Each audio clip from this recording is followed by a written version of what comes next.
Welcome back to our Sex and Relationship Wednesday. We're going to pick up where we left off. Amy, you wanted to make a comment about that last caller, Deborah, who'd been with multiple cheaters, and during the break you whispered something in my ear I thought was very important. Right. It's that you have to have self-esteem. You have to work on yourself. If you feel good about yourself, then the idea that you'll commit to being an ethical person and actually follow through with that, that's something that becomes first nature. And Emily, wouldn't you agree you'd be attracted to and attracted by better people if you feel better about yourself? Absolutely. Everything comes down to self-esteem. If couples are having problems sexually, if they're having problems communicating, it's always about self-esteem. And that is something that no matter how much times your partner reaffirms you and tells you how wonderful you are, if you don't cultivate confidence and if you don't make it your life work to be a more confident person and to improve your self-esteem, then it's going to wreak havoc in your relationship every time. And Ziggy, I would say that if there is, let's look at a marriage, for instance. I know we're talking about relationships generally, but let's say it's a marriage. If there is cheating, to me, that's a symptom that that marriage is not well. Would you agree with that? Absolutely. There's a disconnect. That marriage is not well. But I agree with Emily, and I believe that you first have to love yourself. You can't ask somebody else to love you if you don't love yourself.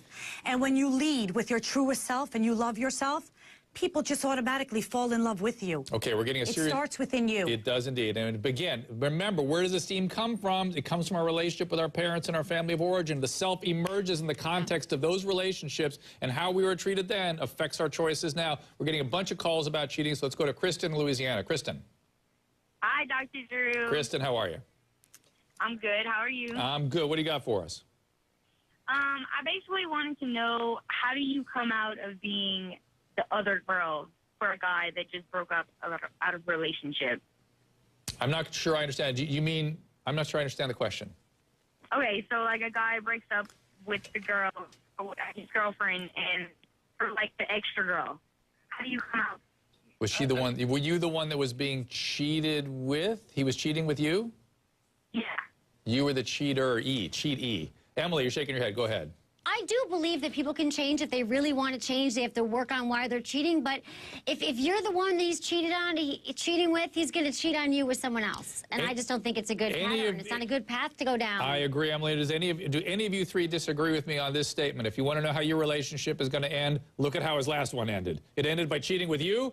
He's going to cheat with somebody else, right, Amy? Right. And I wanted to add one other thing to the last caller, and that's, it's very important to be really realistic about life. Relationships get boring, and if you can't put up with that, then don't get into a committed relationship or do things like living apart. No, let's say that again, because that's a great thing to say, which is if you want to be a monogamous relationship and be committed, be committed. If you don't, don't. Go ahead and date and cheat. Do whatever you want. It's fine. And that's why people making all this out of people hooking up in their 20s, oh, this is terrible. No. When they're done with that stage, then they will get in a committed relationship. But you just have to do that homework to figure out who you are. Mm-hmm.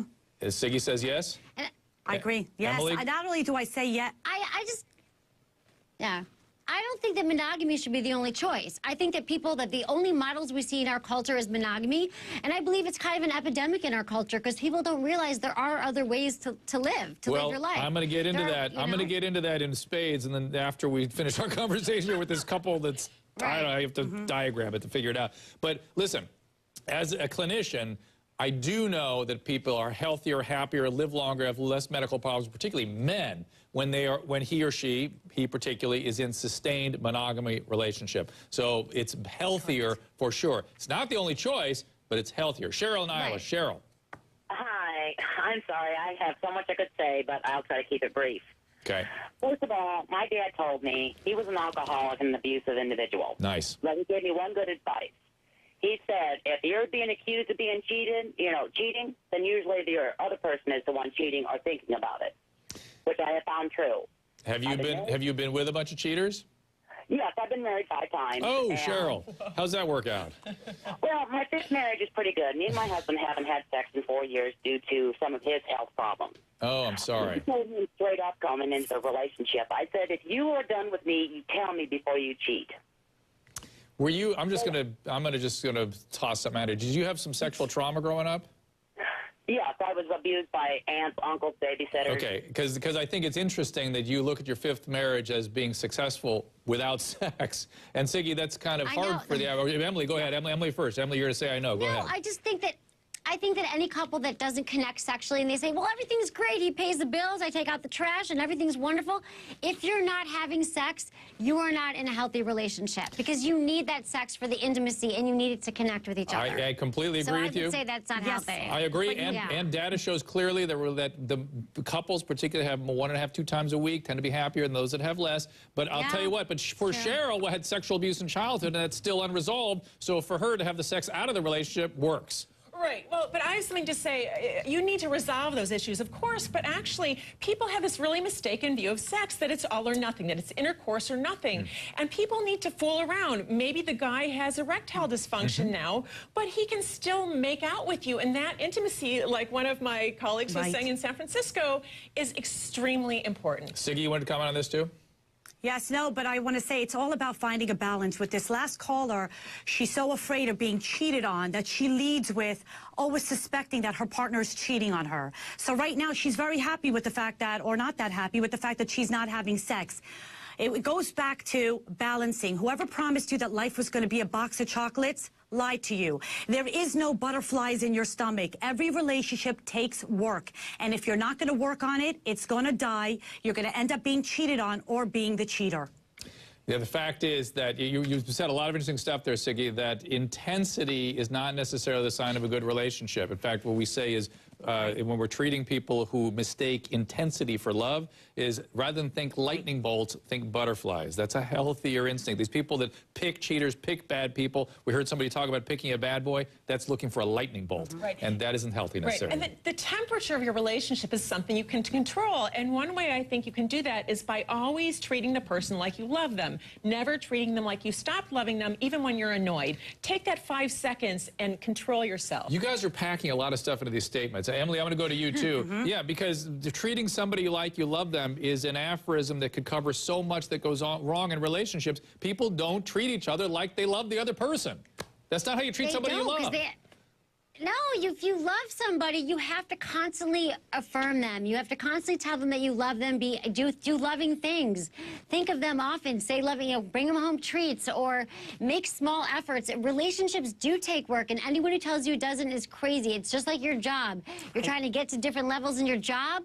You have to get to different levels in your relationship, and that takes work. And it's beautiful when it happens, when it unfolds, but you have got to make the efforts. And anyone thinks, oh, it's going to be smooth sailing and we're not going to have to do anything is mistaken. I got to make an effort now by going to break, and later on, can you be married and dating? Believe it or not, I'm going to address that. But first, more of your conversation, more of your calls.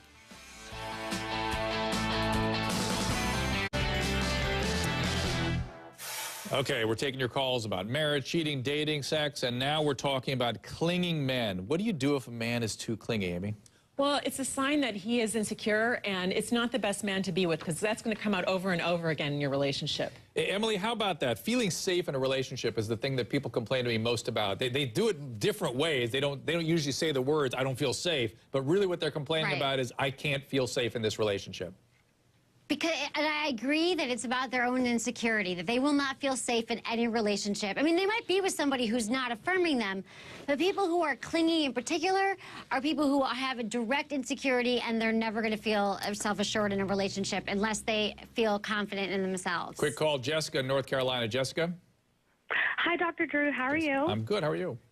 Good. I just want to say I've been sneaking watching you on Love Line since I was little, so this is an honor for me. Well, the pleasure is mine. Thank you for calling.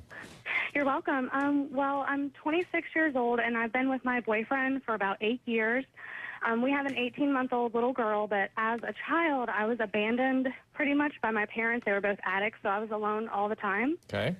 Well, now I put that fear into my relationship. My boyfriend's never cheated on me. He's never given me a reason to think that, but I can't let that go. I'm always asking him where he's going, even if he's just going to the bathroom. Okay, Siggy, this is a common thing. This is back to that I don't feel safe with a particular focus on I expect people to abandon me.